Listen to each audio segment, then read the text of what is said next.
My, how the tables turned. Dillon Gabriel dealt with crushing news. He will not be getting a shot to be the starting quarterback of the Cleveland Browns. He's officially benched and will be looking for work elsewhere. Cleveland Browns new coaches took the podium today. We got to get into my man G. Bush. So much to get into. Welcome to Keep the Vision. Make sure you like, comment, subscribe, share the channel, hit that bell notification, hype the video. That would be greatly appreciated. We have to get right into things, man. We're going to start with Riz, man. We got to get into these coaches. It is a lot that has been said. Dillon Gabriel, it's over, bud. It is over. Let's take a listen there. There's pieces here that we are excited about. I mean, Fannin, it starts with Fannin, Judy, Shedeur and what he was able to show last year, Deshaun and what he's shown in his past, and Dillon and what he was able to show last year as well. The offensive line obviously is something that we're going to be looking to add to, and in addition to develop, the guys that we have here, with Whippler, possibly Joel. I know it's certainly going to come up as well, but we're allowing him some time to kind of figure that out. But there's a lot of pieces here to be excited about. It kind of goes on what I said about the quarterback room. I mean, you don't take a job unless you're excited about the pieces that you have. All right, so you heard him talk about Shedeur and Deshaun, right? He threw Dillon in there just to be nice. Dillon Gabriel doesn't stand a shot. Not only, look, check this out. Check out what Riz had to say. Dillon, it's over, buddy. On Twitter, can set the world on fire. One picture. Coach Monken showed a picture of him and Shedeur with the horse trophy, the horse statue had. Did you see this, Chris? I sure did. Kalshi lit up the predictions market. Odds via Kalshi, updated every hour. Browns 26 starting quarterback. Shedeur is 44% to start. Deshaun is 35% to start. Dillon Gabriel is 12% to start. No chance. No chance, buddy. Mac Jones is 6% to start. Anthony Richardson, 5%. Kyler Murray, 2%. Look, man, Riz knows this is Shedeur's job, and it's about damn time he's about to get a legitimate shot and a legitimate opportunity. Dillon Gabriel was handed an opportunity last season from Kevin Stefanski while Shedeur Sanders was sabotaged. Let's take a listen to what my man G. Bush had to say about this quarterback position and everything going on. About Anthony Richardson. What's going on with that? Is Ty Simpson moving up the board, right?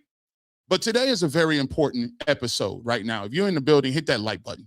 If you're in the building, hit that share button. If you're in the building, make sure you comment. And this thing needs to go out because I'm going to give you a definitive reason as to why this thing happens, right? And I'm going to let you know it has more to do, not necessarily with what the quarterback names are. I'm going to give you down to the root of the problem. And if you have always wanted to know what's going on with the Cleveland Browns fan base, why does the local media react certain ways? Why does it always seem like there's this slant to it? I'm going to give it to you today. So you don't have to worry about it no more because I think I'm the perfect person to do it.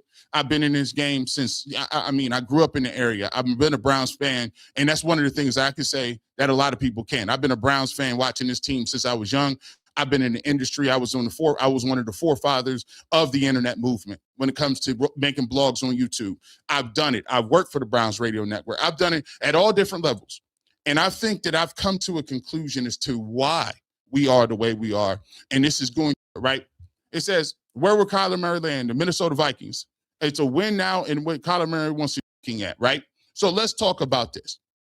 Before we can have this type of conversation, before we get to this, there are a couple of things that we're gonna put out that need to really focus on why it is sometimes, unless you have these three statements or these three core tenets, you are never going to be able to have an honest conversation about quarterback in the city of Cleveland. These three things are things that you must, at least at some level, acknowledge and or examine before you can even have a credible conversation with anybody about quarterbacks. If one of these three things are true, it's going to be increasingly hard for you to have a conversation about quarterbacks. It's almost like trying to convince somebody that the world is round. At some point, you don't argue with those folks.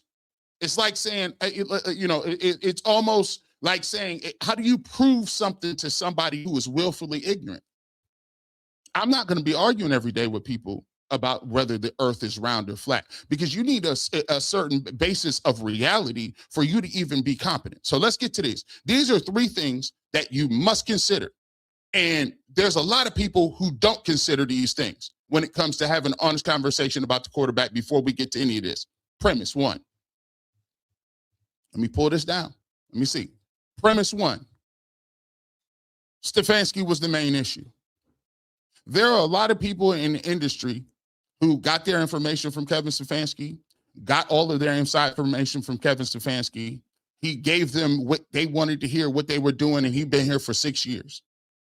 If you can't even come to the grips and conclusion that Kevin Stefanski, the Cleveland Browns, and ownership felt that Kevin Stefanski was the main issue, you'll never be able to have an honest conversation about quarterback, because you'll always pivot to the fact that the quarterback was the issue.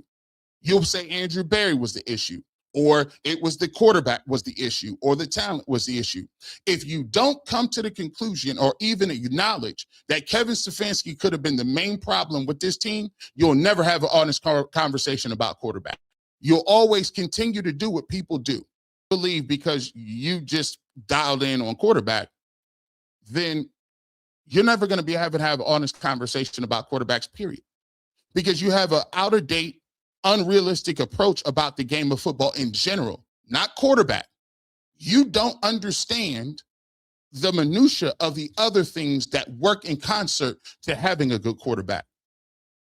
If a person is arguing with you about why the world is flat, but they only have a third-grade education when it comes to geography or geometry or any sort of earth sciences, good luck. It's like trying to explain to your niece a thing called gravity. All she knows is, what's gravity? See, you see the premise here? If you want to have conversations with people and high-level contextual conversations with people, and they don't even know the basis or the structure or how the game works, how can you have that conversation? When you say, hey, I like this line standard, don't mean that he not that. It's Uchi all my life. You confuse it with deceit. And you notice when this happens, always, and I'm gonna just tell you guys how to work with this. Don't even tell them G. Bush. Always repeat this. Well, you know what I would like you to do? I would like you the next time when somebody says this, hey, here's what I want to do. I want you to quote what one of the pros says, and then ask said person, well, listen, I know you have your opinion, but you seem to be demonstrative right now. But did you see what this person said? Kind of like this. When I told you Malik Willis wasn't an option weeks ago. But time has come and gone, and now all of a sudden, it looks like Malik Willis isn't going to be around. But I told you weeks ago Malik Willis was never an option. And by the way, it wasn't even about the option. It was the fact that I told you he wasn't even good like that. Let's start, because when I drilled down on it, I said, you tell me, make them rap. Make them rap. You tell me what Malik Willis is good at and how many games you saw him play. And I guarantee they can't give you 3 to 4 sentences about why they are so enamored with it. They can't. They just can't. Kind of like this. When they tell you about all this good contextual stuff, you bring this up. I got the tweets. Let's talk to them. Who said this? Let me ask, who said this? Let me make sure y'all can see. Get all that. Kurt Warner. I took a break from the draft prep to dive into Malik Willis tape. Over the last couple of years, being that he is one of the hottest names as we head into free agency. My conclusion is that there is really 28 dropbacks. I took out screens, quick pitch and stick throws at 5 yards, and quick scrambles. Over the last 2 years, that will determine his future. That is crazy to think about if we are talking about $25 to $30 million a year. Hashtag study ball. Coming so you can come up with your own opinions and assessments. Don't tell him what G. Bush told him to say. You bring up these people. Kurt Warner's an MVP. Kurt Warner played quarterback. Why didn't you say that when Kurt Warner